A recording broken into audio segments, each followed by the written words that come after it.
Brian, it's a good day. How was your day? I'm feeling much better than we were last week, man. Yeah, funny enough, like we were saying when last week's episode came out, we would kind of know. So now this is the first episode where something's coming out where it's like, oh, we actually know what happened with the election. Yep. And that's why I'm in a somewhat decent mood, Brian. Let's do a show. Chipper Marshall.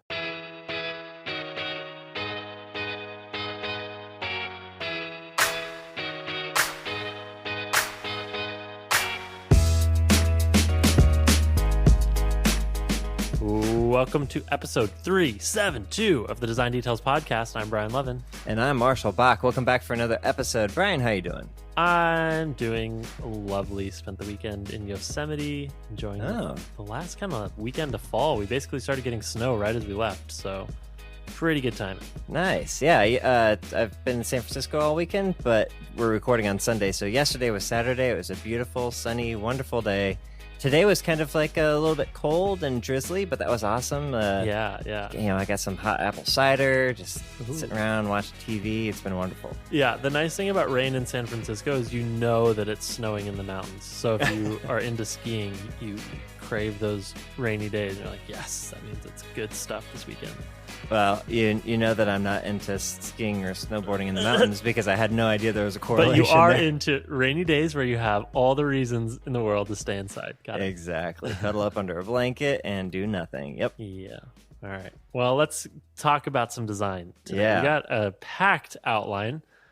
Before we get into it, we got to shout out our very important pixels this week. Yeah. We got some new patrons on the Patreon. So huge shout out to Jake, Richard Cezanne, Henning, Melissa O, Richie Planek, Jay Sowell, and Aaron Meyer. Wow. Yeah. I'm not sure if it's Sowell or Sowell. Jay Sowell. Jay Sowell. Thank you all for supporting the show this week. We really appreciate it. Yes, thanks everybody. If you didn't know, this is a listener-supported podcast, which means that people listening to the show, just like you, choose to support us every single month on Patreon. Starting at just $1 a month, you can contribute to the show and make it possible to pay for all of our software, hardware, and just the time it takes to get together and record this every single week for 6 years running. And in return, you get access to complete episodes of the show. If you're a Patreon supporter, you get access to a bonus segment called the Sidebar. Every episode, which is like an extra listener question or an extra cool thing or something really design specific. And it basically nets out to be like an extra half of an episode.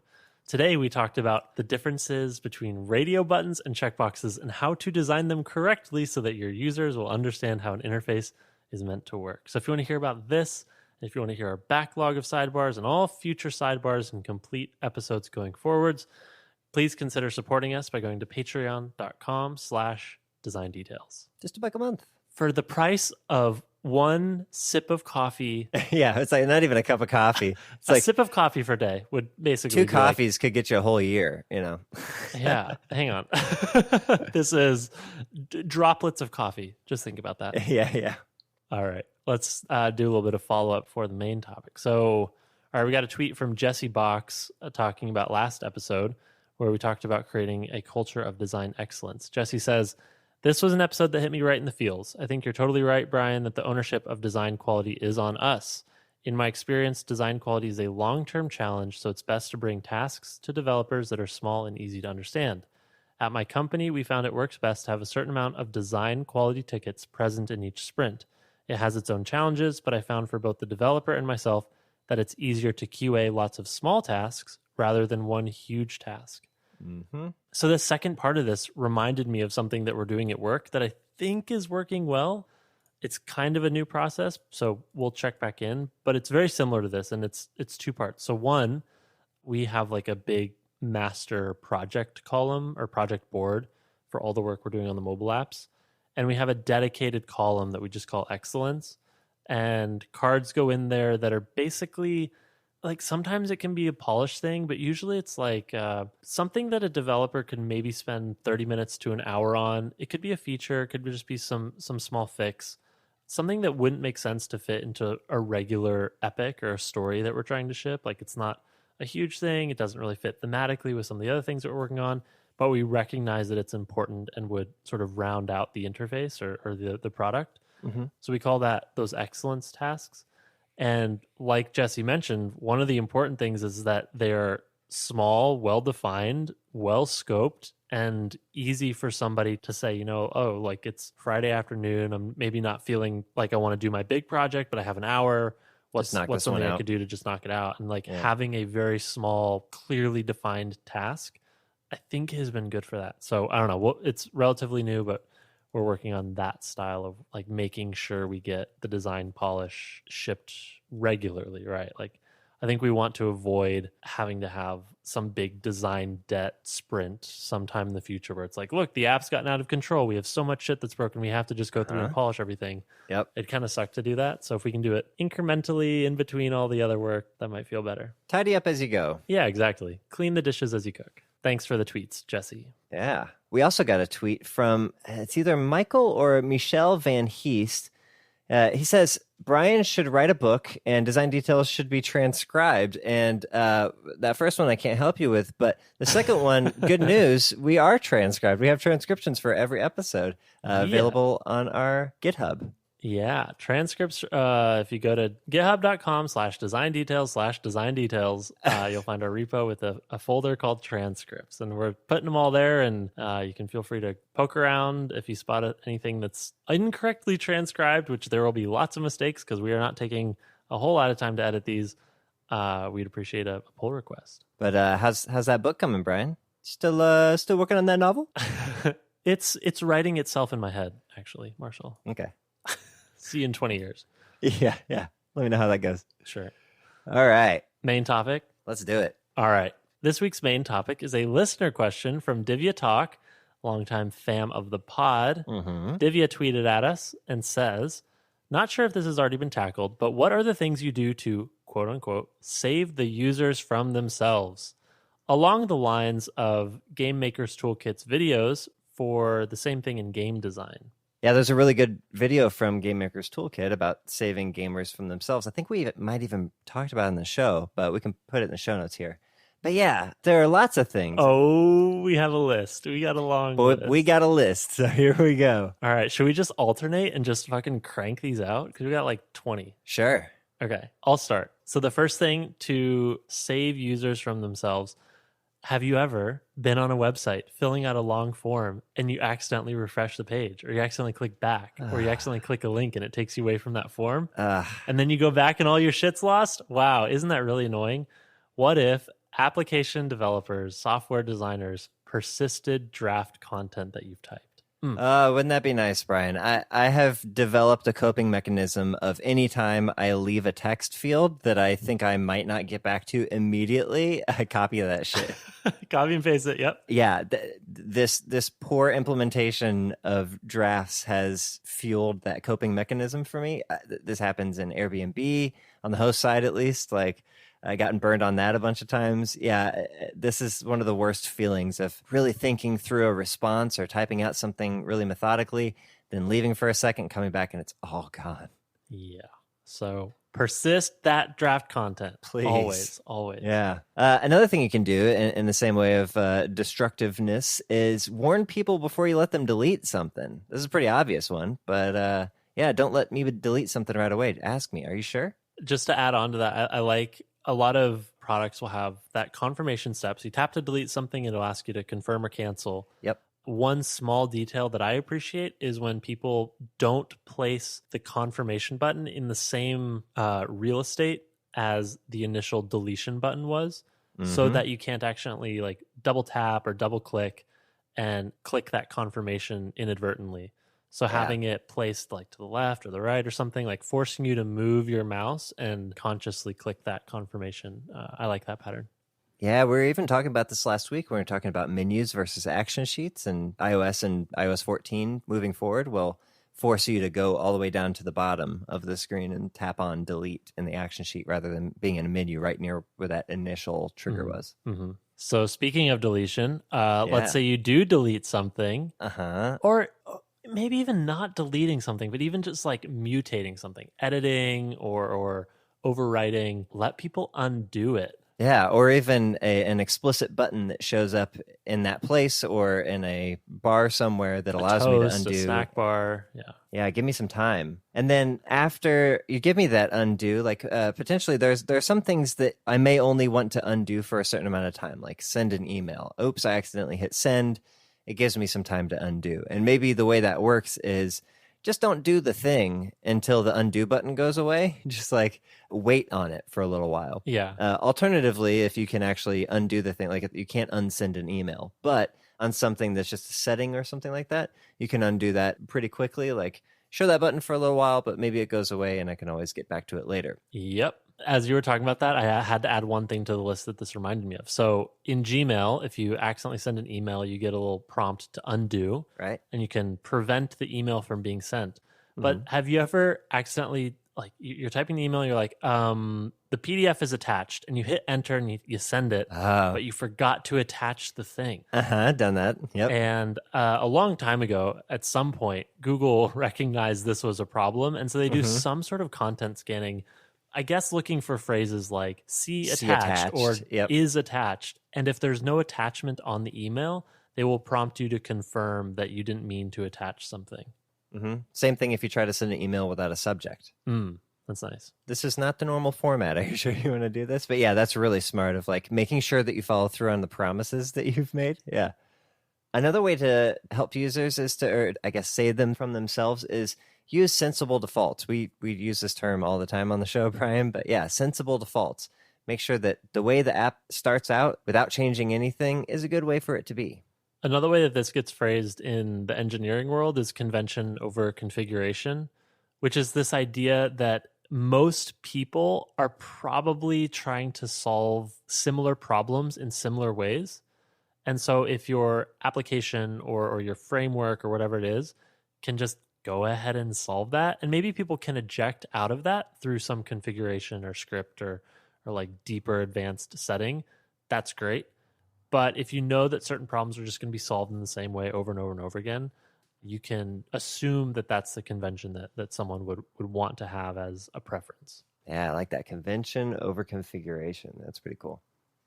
Here's another one. This is a little bit straightforward, but maybe not as obvious. Tap target size. So maybe you're representing something on screen that's kind of small, and you probably shouldn't do that because it makes people feel stressed that they have to tap the specific pixels that you've shown them. But giving them a larger tap target size, or at least the minimum tap target size for that platform, 44 on iOS and 48 on Android, giving them a sizable area to be successful when they go to tap that thing is really helpful. I try to be super generous with that. Like if there's controls in, say, like let's say you have a card design and there's like a chevron or a overflow ... in the top right corner. Yeah, you could just put a 44 by 44 point bounding box around that icon, and great, you're following the HIG, you've complied with a large enough tap target. But I think another way to think about it is if somebody's tapping anywhere in the top right corner, they're probably going for that action.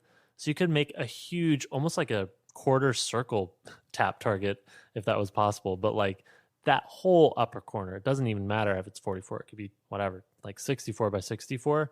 But just being generous with that tap target, because you kind of could make assumptions about what's happening if someone mistaps on the far edge or something. Exactly. All right, another one. This is like saving people from the product that you've created that's addicting and keeps you hooked. But like Instagram's end of feed check mark.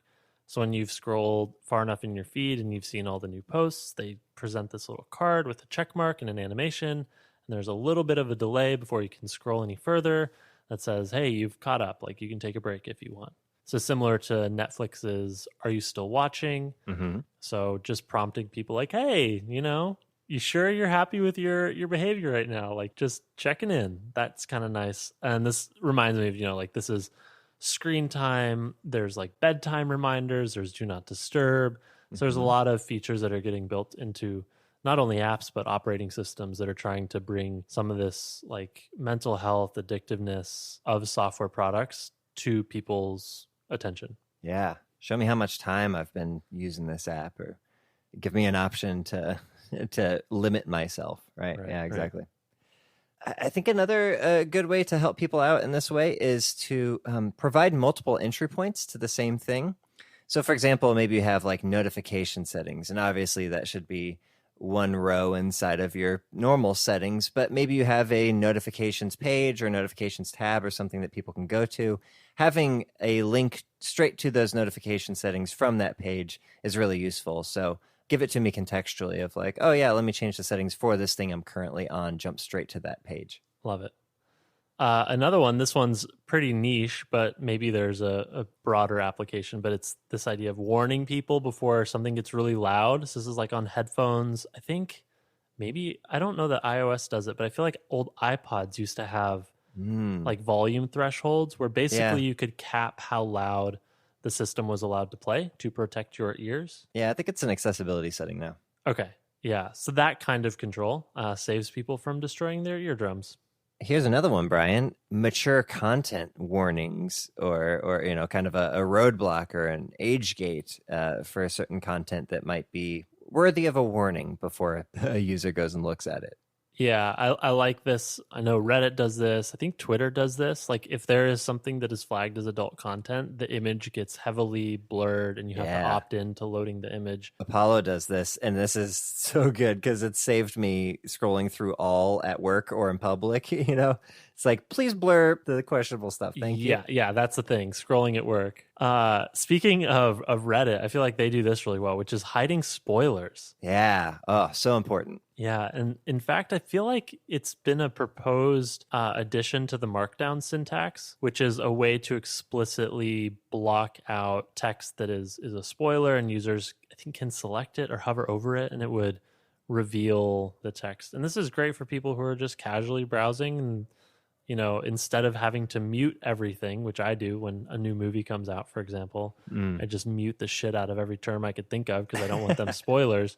But if people had the option to say like, hey, this thing contains spoilers, I'm going to be a polite contributor on the internet, that would be wonderful. Yeah. And think about, it's not just text, right? Like think about what could be spoilery about your content. For example, if it's a sports game, it might be the duration of it, right? Like if the game ends super quick and I can see that it's only an hour when a normal game that is competitive lasts 2 hours, well, I know that it was a blowout and I'll have to look as the teams and like, okay, this team's better than that team. They probably won, right? Yeah, that's good. Yeah, especially, oh man. Yeah, for any sports, I imagine they have to think about like people who are rewatching or they have a sports team that they've favorited and they're just trying to catch up on a score after the fact. Maybe they want certain parts of the game hidden so they can rewatch it with all the anticipation. Yeah, the score is obvious, but there are other ways to derive exactly what happened during the game that you should also consider hiding for spoilers. Here's another one, Brian. Rage Shake. So I think this exists on most Google apps, but if you shake your phone, it pulls up a feedback thing. So if you get pissed at your phone, it's like, hey, you want to send us some feedback? You might be angry about something we did. Yeah, I love this. I feel like nobody ever discovers this, but the idea behind it's kind of funny. It's like you're frustrated that something's not working and you shake your phone. You're like, why the fuck isn't this working? And then that's the moment you prompt someone to send feedback or report a bug or something like that. Yeah, it's guaranteeing negative feedback, but negative feedback is still good feedback. All right, this next one is new-ish, and this is how do you prevent people from accidentally spreading misinformation? So there's a couple patterns here. One that is recent is Twitter changed the default behavior for the retweet button. It used to be that it would show a drop-down and you could choose between retweeting or quote tweeting. It has now changed. It just opens the quote tweet prompt, and you can choose whether or not you want to type text. But the prompt alone forces you to consider, or at least reminds you that you are contributing something to the conversation. And if you can add to that, you might end up changing your mind to share something. Similarly, I think this is implemented on Facebook and maybe Twitter, maybe WhatsApp and Instagram. But there's a pattern now of warning people before they share something that contains a link, which they didn't actually tap into. So this would prevent people from sharing things based only on headlines. That never happens, Brian. Just mindlessly echoing and parroting something somebody else has said. Yeah, that's weird. Yeah, if only everyone just paid attention to that, right? Well, that leads into this last one, which I think is a nice way to leave off, which is reminders for civility or to discourage toxicity. So paying attention to what somebody writes in a text field before they send it in like a live chat or a comment section or something like that. and saying, "Hey, it looks like you might be saying some questionable stuff. You wanna check that again before you actually send this? Are you sure that's what you want to say?" I like that. And I don't know. I feel like there's degrees of intensity on how those prompts should be triggered because every community has their own sort of norms and things like that. Also, the wording is important of how you phrase. Are you sure you want to say that? But just the simple act of making someone think twice about what they're saying is enough to stop a large majority of toxicity online. Love it. But sorry, you said that was the last one, but as you were saying it, I remembered one more. Oh, do it. And this is really cool. So at GitHub, there's a feature called, I think, secret scanning or code scanning. I don't actually remember the name of the feature, but it's a security preference you can enable that looks for password-like strings of text that might get committed to a repository of code. And it will warn you and say, hey, it looks like you've committed a secret. You should probably revoke it because it's public and anybody could see it and use it. And this happens, asynchronously in the background. So you can just have this stuff happen without having to manually review everything. Like if it gets committed, you're going to get prompted. Well, you just made me think of another one, Brian. Add it. Let's go. Which is most apps that you use to live stream, like OBS or I forget, there's a bunch of them. But a lot of these, you have to have like a stream key that is a unique key. And if you happen to show that key live on stream, people can get into your stuff. Oh, shit. So by default, it's hidden and you have to click a button to reveal it. Similar thing with 1Password, right? All of your passwords are obscured. You have to choose to reveal them. Oh, that's nice. Yeah. There we go. Two bonus ones for you. It just came off the top of the head. Yeah, and there's probably so many more. I love this. This is fun. That we should maybe convert this into a blog post, like the big list of design patterns to save people from themselves. Yep. I love this.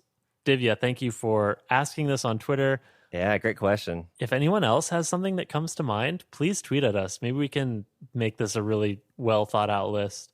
But other things that we might have missed would be great to hear about. So tweet at us at Design Details FM. Sweet. Cool things? Okay, I'll go first. My cool thing this week is a person, and it's this person's online content, which includes their Twitter profile, but mostly their blog posts. So this person is Patrick McKenzie.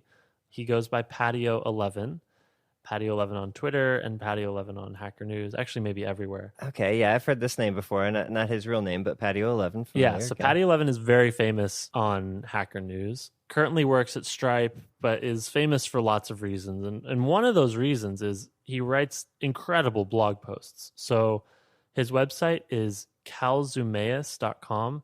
We'll have a link in the show notes. Here's what I'll say. Some of these are like career-changing blog posts. So his most popular one is called Salary Negotiation.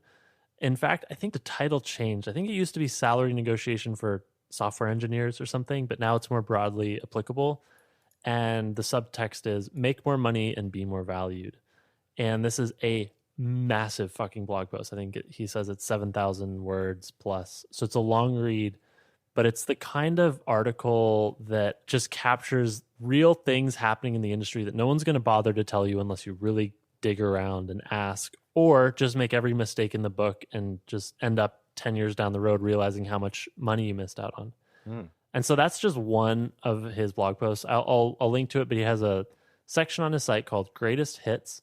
Other links there include Don't Call Yourself a Programmer and Other Career Advice, and Falsehoods Programmers Believe About Names, which is a fascinating article about just how we deal with names, how we deal with people's names actually in software, which equally applies to designers as it does to developers. So there's just good stuff here. So I've been following Patrick for, I guess, 6 years now and have enjoyed reading his writing and kind of following along with his career. So Patio11 on Twitter. Otherwise, we'll have a link to his blog in the show notes. Cool. All right. Hit me. My cool thing is a video game, Brian. On brand. Been a while. Uh-huh. Been a while. But, and I'm not even playing this game. I'm just watching someone play it on YouTube. But it's really fucking good. So it's a game called Control. It came out over a year ago. But it's like this mix between X-Files and Lost and Akira. If that puts something in your head. Okay. I don't know if you've ever seen, Akira. I don't know if you've ever seen Akira, but yeah, it's like, it's this fun kind of mystery, paranatural, telekinesis, all sorts of like crazy stuff, like mundane objects that have special powers.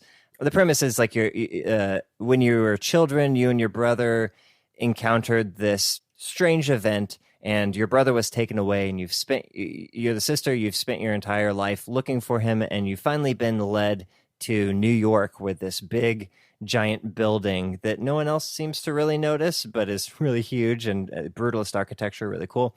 And you're allowed into this building and almost immediately become the director, who has just killed himself. So now you're in charge of this Federal Bureau of Control, which is like a secretive government agency that keeps these extraplanar supernatural objects from ruining the world. So that's what I kind of mean by like X-Files / second season of Lost / Akira, because like there's superpowers and stuff. Okay. I'm not selling it very well, but like it's a beautiful game. It uses ray tracing, so all the reflections and everything is just really gorgeous. The particle effects, like like I said, you pick up these superpowers throughout the game, and one of them is you can kind of do this dash move where you zoom forward really fast, and when you do, chunks fall off of the walls, revealing rebar, and like papers go flying and desks flip over. It's really cool. Like everything in the environment is destructible, and by the time the fight is over, the room is just destroyed. It's really, really fucking cool. But yeah, Control. I only watched the trailer before we started recording this, and even the trailer is dope. It's got some good music in it, so people should watch that. Yeah, I love the lore. There's all this really cool lore, and I'm watching Christopher Odd, who I've mentioned before on the show as like the channel that I watch when I do watch people play these longer games.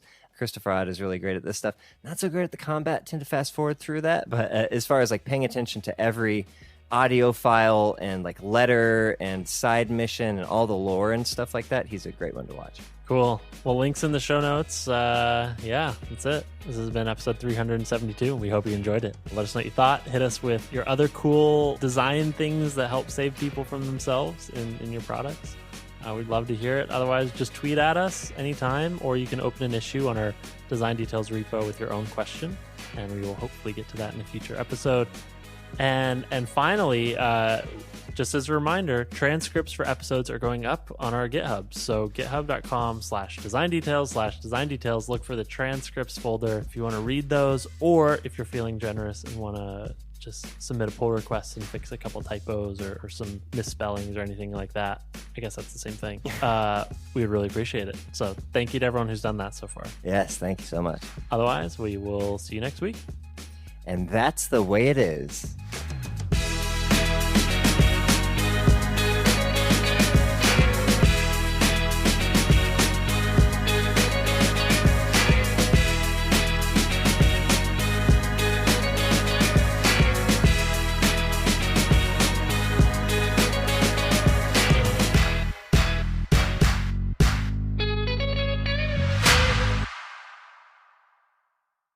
And that's the way it is. What's that from? Do you know that? That's Walter Cronkite's sign off. Oh. Yeah. And that's the way the cookie crumbles. Shit, what was Ron Burgundy's? Oh. Stay classy, San Diego. Yeah, That's what it was. Yeah. Maybe I'll do that next time. Stay classy, design details.